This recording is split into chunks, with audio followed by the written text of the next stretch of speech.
Gatwick is located to the south of London and is the world's most efficient single runway airport. While it does have 2 existing runways, the airport currently only operates one at a time.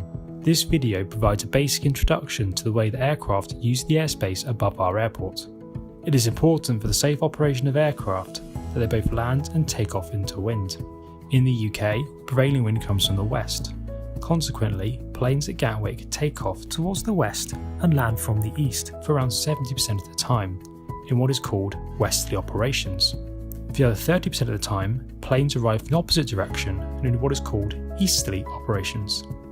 Arrivals approach the airport from all over the world and are directed by air traffic control into the Gatwick airspace on a number of standardised arrival routes.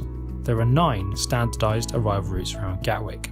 Once inside Gatwick's airspace, however, there are no set routes, and air traffic control provide instructions to pilots to position and join aircraft onto the Instrument Landing System, or ILS.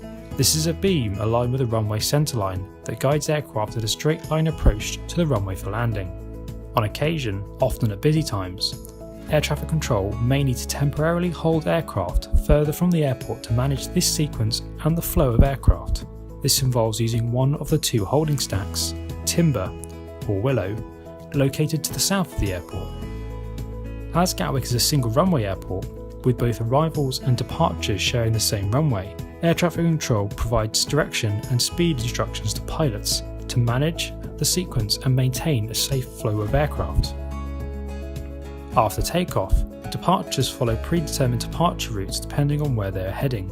These are called Noise Preferential Routes, or NPRs. These are 3 kilometres wide and were set by government back in the 1960s to help provide certainty to the public on the ground, pilots and air traffic controllers.